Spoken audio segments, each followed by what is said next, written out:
পশ্চিমবঙ্গ রাজ্য সরকারের মাননীয় মুখ্যমন্ত্রী শ্রী শুভেন্দু অধিকারী, এখানে উপস্থিত আমাদের আরো 3 রাজ্য সরকারের মন্ত্রী শ্রী তাপস রায়, ডক্টর শারদত্ত মুখোপাধ্যায়, শ্রী অর্জুন সিং, বিশিষ্ট শিল্পপতিবৃন্দ,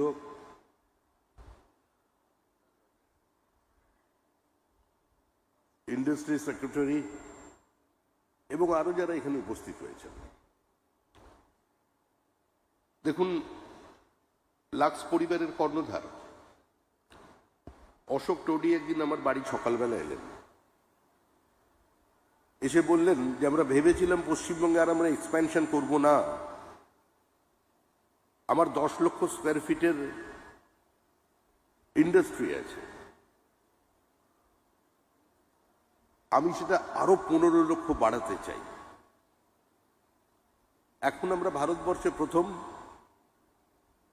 আমরা সাউথ ইস্ট এশিয়ার সবচেয়ে বড় ফ্যাক্টরি তৈরি করব আমাদের হুঁশিয়ারি, আপনি আমাকে সাহায্য করুন।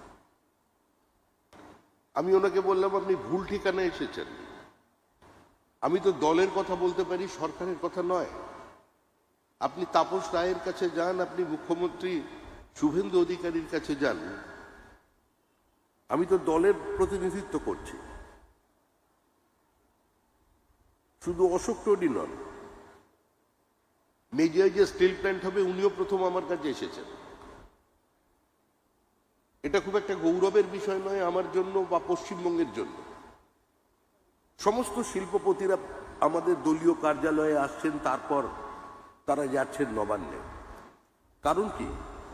কারণ 50 বছর ধরে পশ্চিমবঙ্গে দল শাসন করেছে, বামফ্রন্ট সরকার ছিল, তৃণমূল কংগ্রেস সরকার ছিল, কিন্তু কোনোদিন পশ্চিমবঙ্গ রাজ্য সরকার তৈরি হয়। আমরা চাই শুভেন্দু অধিকারীর নেতৃত্বে একটা পশ্চিমবঙ্গ রাজ্য সরকার চলুক, বিজেপির সরকার নয়।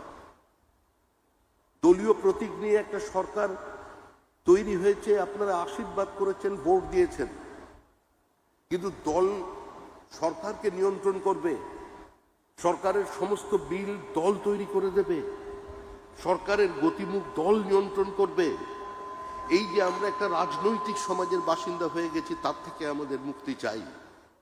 আজ সারা ভারতবর্ষে নয়, সারা পৃথিবীর মানুষ খুশি, যেখানে বেঙ্গলি ডায়াসপোরা যে যেখানে আছেন, যারা কোনো না কোনো দিন পশ্চিমবঙ্গের সঙ্গে যুক্ত ছিলেন বাণিজ্য ক্ষেত্রে, আজকে তারা সবাই এগিয়ে আসতে চাইছেন, সবাই আজকে এ রাজ্যে বিনিয়োগ চাইছেন। কি নেই আমাদের? আমাদের পাহাড় আছে, আমাদের নদী আছে, আমাদের 3টে রাজ্যের সঙ্গে সীমানা আছে, 3টে আন্তর্জাতিক সীমান্ত আছে, আমাদের মেধা আছে, আমাদের টাকা আছে, আমাদের প্রভূত পরিমাণে খনিজ সম্পদ আছে, আমাদের অশোকনগরের অয়েল ফিল্ড জুলাই মাসের শেষ থেকে কমার্শিয়াল প্রোডাকশন শুরু করছে, পুরুলিয়ার রেয়ার আর্থ মিনারেল পাওয়া গেছে, অতীতের সরকার সহযোগিতা করেনি, সেটাকে নিলামে তোলা যায়নি। 5 থেকে 7 ফুট নিচে জঙ্গলমহলে ঝাড়গ্রাম, পুরুলিয়া, বাঁকুড়ার একটা অংশে ম্যাঙ্গানিজ পাওয়া গেছে। আজকে সেই ময়লের সঙ্গে সহযোগিতা করেনি আমাদের পূর্বতন সরকার। আজকে রানাঘাটে ন্যাচারাল গ্যাস পাওয়া গেছে। পশ্চিমবঙ্গের বিভিন্ন জায়গায় নতুন করে খনিজ সম্পদ পাওয়া যাচ্ছে। নতুন করে আবার বে অফ বেঙ্গলের আঙিনায় অয়েল ইন্ডিয়া লিমিটেডের যে তাদের যে এক্সপ্লোর করবার প্রচেষ্টা, সেটা বাস্তবায়িত হচ্ছে। পেট্রোলিয়ামজাত পণ্যের উৎপাদন এ রাজ্যে বাড়বে। ভারত পশ্চিমবঙ্গে অদূর ভবিষ্যতেই সেমিকন্ডাক্টর ইন্ডাস্ট্রি আসবে, ডেটা সেন্টার তৈরি হবে, বন্ধ কারখানার দরজার তালা খুলবে। আমাদের এখানের যিনি শ্রমমন্ত্রী আছেন, তিনি এর মধ্যেই বেশ কয়েকটি জুট মিলের দরজার তালা খুলে দিয়েছেন। পশ্চিমবঙ্গের মানুষ আমাদের যে সরকার সমস্ত অধিকারকে বাজেয়াপ্ত করেছিল, তাদের দরজায় তালা লাগিয়ে দিয়েছে। তাই ওরা তালার ভূমিকা পালন করেছিল। চাবি হাতে নিয়ে আমাদের রাজ্যের মুখ্যমন্ত্রী, আমাদের যিনি শিল্পমন্ত্রী, তিনি ব্যবস্থা করছেন। আজকে অনেক আন্তর্জাতিক মানের হসপিটাল তৈরি করবার জন্য প্রপোজাল এসছে আমাদের কাছে। সমস্ত বঙ্গ সন্তান, ইউরোপের বিভিন্ন জায়গায় তারা প্রতিষ্ঠিত চিকিৎসক, তারা আসছেন এআই ড্রিভেন হসপিটাল তৈরি করবার জন্য। উদ্যোগ জানিয়ে দিয়েছেন আমাদের এখানের যিনি স্বাস্থ্যমন্ত্রী আছেন তাদের। এমন কোনো ফিল্ড নেই যেখানে পশ্চিমবঙ্গে বিনিয়োগ করবার জন্য ভারতবর্ষের অন্যান্য শিল্পপতিরা আসছেন না। এতদিন পর্যন্ত আমরা ফ্লাইট অফ ক্যাপিটাল বন্ধ করতে পারিনি। আগের মুখ্যমন্ত্রীর পাশে দাঁড়িয়ে যে শিল্পপতিরা বলতেন Bengal means business, destination Bengal, আজকে সেই শিল্পপতিরা 10 বছর ধরে ভিন্ন রাজ্যে বিনিয়োগ করেছেন। আমরা সমস্ত অনাবাসী ভারতীয়দের কাছে, যারা এখান থেকে চলে গেছেন তাদের কাছে আমরা আবেদন করছি এটাই, আপনারা ফিরুন, ফিরে আসুন। বিড়লা নিজের অ্যাপ্রন স্টিংকে কলকাতার সঙ্গে কেটে ফেলতে পারেনি। সিপিআইএম এর সময় আদিত্য বিড়লার উপরে যে আচরণ করা হয়েছিল তা তাকে কলকাতা ছাড়তে বাধ্য করেছে। কিন্তু কুমার মঙ্গলম বিড়লার নেতৃত্বে আবার নতুন করে পশ্চিমবঙ্গে নতুন বিনিয়োগ নিয়ে বিড়লা পর্যন্ত পৌঁছে যাবে। এখানে ডিপ সি পোর্ট যাতে তৈরি করা যায়, প্রাইভেট পোর্ট, তার জন্য আমরা চেষ্টা করছি। আমরা শিল্পপতিদের কাছে বার্তা দিয়েছি কোনো এক্সট্রাকশন নেই, আমরা করতে দেব না পশ্চিমবঙ্গে। আমাদের দলের পতাকা নিয়ে, আমাদের দলের ট্রেড ইউনিয়নের নাম করে কেউ কোনো কারখানার দরজা বন্ধ করতে পারবেন না। মিলিটেন্ট ট্রেড ইউনিয়ন চলবে না, কিন্তু তার সঙ্গে শ্রমিকের স্বার্থকেও আপনারা যারা মালিক পক্ষ আছে আপনাদের রক্ষা করতে হবে। শ্রমিক মালিক সংঘর্ষ নয়, শ্রমিক মালিক সমন্বয়ের মধ্যে দিয়ে আজকে এগিয়ে যাবার কথা বলতেই পশ্চিমবঙ্গের মানুষ এগিয়ে এসেছেন এবং তারা আমাদের থেকে এই বার্তা চাইছেন। আমাদের রাজ্য সরকার শুভেন্দু অধিকারীর নেতৃত্বে এর মধ্যেই জনহিতকর প্রকল্পগুলো গ্রহণ করেছেন। এই সরকার তৈরি হয়েছে, আমি আবার বলছি, এই সরকার কোনো দলের সরকার নয়।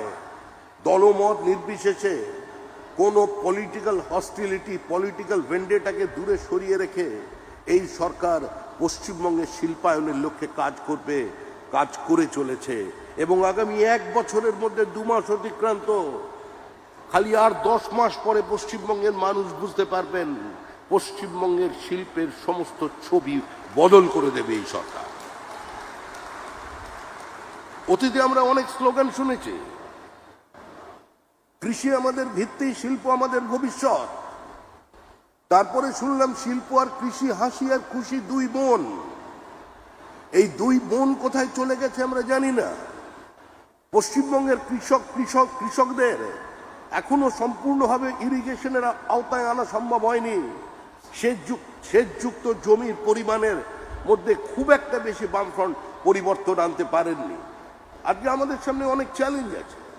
শূন্য ভাড়ার নিয়ে মুখ্যমন্ত্রী শুভেন্দু অধিকারী যাত্রা শুরু করেছেন। 1,92,000 কোটি টাকার স্টেট ডেপ্ট নিয়ে ক্ষমতায় এসেছিল তৃণমূল কংগ্রেস সরকার। যখন চলে গেছে তখন 7 লক্ষ কোটি টাকার সীমাটা পার করে দিয়েছেন। আজকে এফআরবিএম এর লিমিট ভেঙেছে এই সরকার, একটা দিশাহীন সরকার। আজকে মহারাষ্ট্রের এফডিআই, ফরেন ডাইরেক্ট ইনভেস্টমেন্ট 31.6, পশ্চিমবঙ্গে ফরেন ডাইরেক্ট ইনভেস্টমেন্ট 0.6। আজকে আমরা একটা মাইগ্রেন্ট লেবার প্রডিউসিং স্টেট হয়ে গিয়েছিলাম, তার বাইরে আমরা তাকে বার করে আনতে চাই। কোনো বাধা এখানে চলবে না, কারণ 125 বছর যখন আমরা পালন করছি শ্যামাপ্রসাদ মুখার্জির, যিনি ভারতের প্রথম উদ্যোগমন্ত্রী ছিলেন, তিনি এই রাজ্যে প্রথম শিল্পায়নের সূচনা করেছিলেন।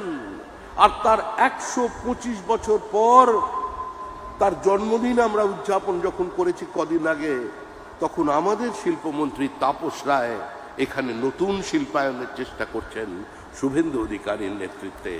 আপনাদের সহযোগিতা চাই এবং আমি দল সরকারের কেউ নই। ভবিষ্যতে আমাকে যদি কোনো এ ধরনের শিল্পপতিদের মঞ্চে ডাকা না হয়, তাহলেই এই পরিস্থিতির বদল হবে। সরকার আলাদা, দল আলাদা। সরকার সরকারের মতো চলবে। সরকার এখানে শিল্পপতিদের পাশে দাঁড়াবে, সরকার শ্রমিকের পাশে দাঁড়াবে। সরকার সমন্বয় চায়, সংঘর্ষ চায় না। আমরা বিনিয়োগ চাই, শিল্পায়ন চাই। ভারী শিল্প ছাড়া এমএসএমই কেউ দীর্ঘদিন বাঁচিয়ে রাখা যাবে না। তাই এমএসএমইর স্বার্থে কর্মসংস্থানের স্বার্থে ক্যাপিটাল ইন্টেন্সিভ ইউনিট শুধু নয়, তার সঙ্গে সঙ্গে শ্রমিকেরও যাতে সংখ্যা বৃদ্ধি হয় সেটা দেখার স্বার্থে এই সরকার কাজ করে চলেছে। সিঙ্গুরের পিছনে ইমিটেশনের গয়না তৈরি করেন তারা, ইয়ারলি টার্নওভার ২৫০০ কোটি টাকা, কোনোদিন সরকারি সাহায্য পায়নি। আমি আজ মাননীয় মুখ্যমন্ত্রী শুভেন্দু অধিকারীকে দলের পক্ষ থেকে আমি তাদের কাছে আমি অনুরোধ করব, মুখ্যমন্ত্রীকে অনুরোধ করব, আমাদের মাননীয় শিল্পমন্ত্রীকে এবং অনুরোধ করব আমি আমাদের শ্রমমন্ত্রীকে, আপনারা অনুগ্রহ করে একটু সিঙ্গুরের দিকে তাকাবেন, যাতে ওখানে আমাদের ওই একটা হাব আমরা তৈরি করতে পারি। যারা এত বড় জায়গায় রপ্তানি করেন, এত বিদেশি বাজার যারা নিজেদের আওতায় নিয়ে এসেছেন, তাদের এক্সপোর্ট ওরিয়েন্টেশনটা যাতে আরও বেশি বাড়ানো যায়, তাদের কিছু ইনসেন্টিভ দেওয়া যায়, আরও মানুষকে নিয়ে এসে সংঘবদ্ধভাবে সেখানে একটা ইমিটেশন জুয়েলারি, সেমি প্রেসাস জুয়েলারির পার্ক তৈরি করা যায়, তার জন্য আপনারা একটু উদ্যোগী হবেন। আমি শুধু দলের পক্ষ থেকে আবেদন করতে পারি, বাদবাকি যা করবেন শুভেন্দু অধিকারীরা করবেন। তিনি রাজ্যের মুখ্যমন্ত্রী, তার নেতৃত্বে আজকে এত বড় হুঁশিয়ারি একটা ইন্ডাস্ট্রির এক্সপ্যানশন হচ্ছে, তিনি এখানে এসেছেন এবং তার সঙ্গে সঙ্গে যে সমস্ত শিল্পপতিরা এসেছেন, যারা এতদিন পুঁজি বাইরে সরিয়ে নিয়ে গেছেন। ভারতবর্ষ তো যুক্তরাষ্ট্রীয় ব্যবস্থা, আমি কোনো রাজ্যের বিনিয়োগ চলে যাক সেটার বিরোধিতা করতে পারি না, কিন্তু এই মুহূর্তে বাংলার প্রয়োজন, এই মুহূর্তে বাঙালির প্রয়োজন। ভুল করবেন না, যারা বাংলা ভাষায় কথা বলেন তারাই শুধু বাঙালি নন, যারা ৩ পুরুষ ধরে এখানে বাণিজ্য করেছেন, বাঙালিদের কর্মসংস্থান দিয়েছেন, বাড়িতে হিন্দি ভাষায় কথা বলেন, মারওয়াড়ি ভাষা রাজস্থানের ভাষায় কথা বলেন, তারাও কিন্তু আমাদের দৃষ্টিতে বাঙালি। আমরা প্রথম একজন ভারতীয়, তারপরে আমরা বাঙালি। এই ভাবনা নিয়ে আজকে আমরা আপনাদের মাঝে এসেছি। এখানে কর্মসংস্থান বাড়বে, কয়েক হাজার মানুষের কাজ বাড়বে এবং তার একটা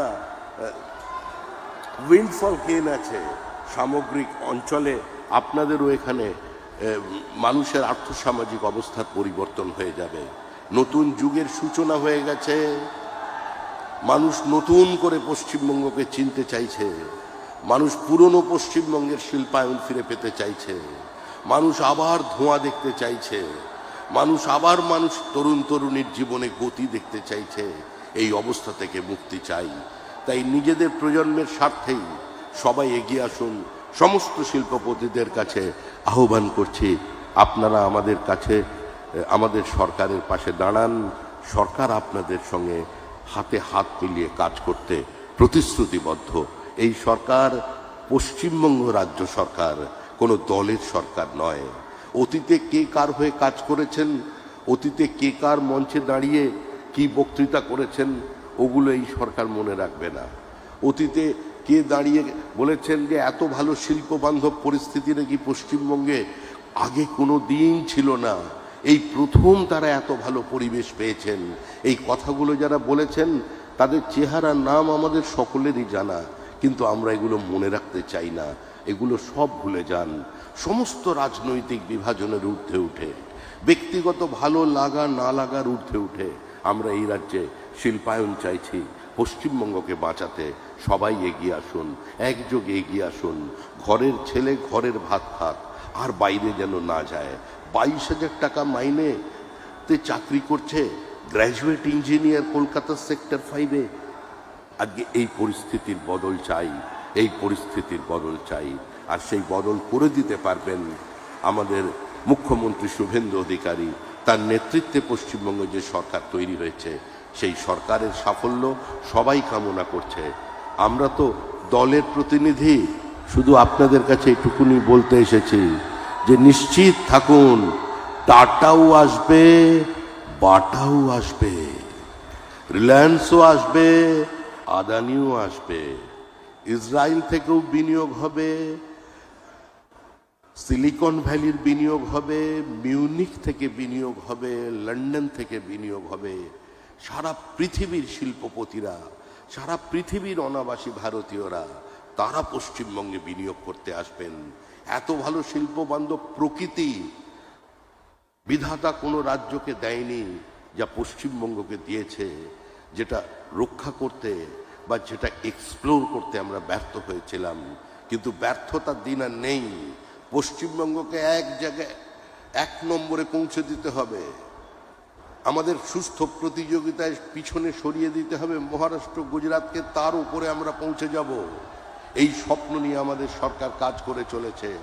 সুস্থ প্রতিযোগিতা শিল্পে চাই, সমাজে চাই, স্ট্যান্ডার্ডাইজেশন অফ প্রোডাক্ট চাই, ফরেন ডাইরেক্ট ইনভেস্টমেন্ট চাই, এসইজেডকে শক্তিশালী করতে চাই, পশ্চিমবঙ্গে নতুন নতুন বিনিয়োগ চাই। ধন্যবাদ। আজকে যারা এই অনুষ্ঠানের আয়োজন করেছেন তাদের অভিনন্দন জানাচ্ছি। পশ্চিমবঙ্গে তাদের এই লাক্স কোজেই আরও তাদের বৃদ্ধি হোক, এবং যারা যারা যে ফিল্ডেই ব্যবসা করুক না কেন, যারা আজকে এখানে এসেছেন, মাননীয় মুখ্যমন্ত্রী শুভেন্দু অধিকারী এবং আমাদের এই 3 জন মন্ত্রীকে স্বাগত জানানোর জন্য, তাদের বলছি বাংলার দিকে তাকান, বাড়ির দিকে তাকান। আমরা আপনাদের সঙ্গে আছি। আমরা জমি দেব, আমাদের সরকার কাজ করছে নতুন ইন্ডাস্ট্রিয়াল পলিসি নিয়ে আসবার জন্য, আমাদের অর্থমন্ত্রী কাজ করছে নতুন কিছু ইনসেন্টিভ আপনাদের সামনে নিয়ে আসার জন্য। ল্যান্ড সিলিং নিয়ে চিন্তাভাবনা আমরা করছি। আমরা খুব শিগগিরই আমরা মানে সরকার করছে, আমাকে যা বলেছে সরকার, মুখ্যমন্ত্রী, আমরা এখানে একটা কম্প্রিহেন্সিভ ল্যান্ড পলিসি আমরা এখানে নিয়ে এসছি। বিনিয়োগে কোনো বাধা নেই, আর রেড ট্যাপিজম নেই, আপনাদের আর এক্সটর্শন নেই, কাউকে মাসোহারা দেবার কোনো প্রয়োজন নেই, কোনো রক্তচক্ষুর কাছে মাথা নত করার প্রয়োজন নেই, মিথ্যা মামলা দিয়ে ভয় দেখানো নেই, আপনাদের জমির ওপরে পার্টি অফিস তৈরি করার প্রচেষ্টা নেই। নতুন সরকার বাংলায় নতুন যুগ এনেছে। আপনারা এগিয়ে আসুন, আপনারা আমাদের সহযোগিতা করুন, বাংলার মানুষের পাশে দাঁড়ান। ধন্যবাদ।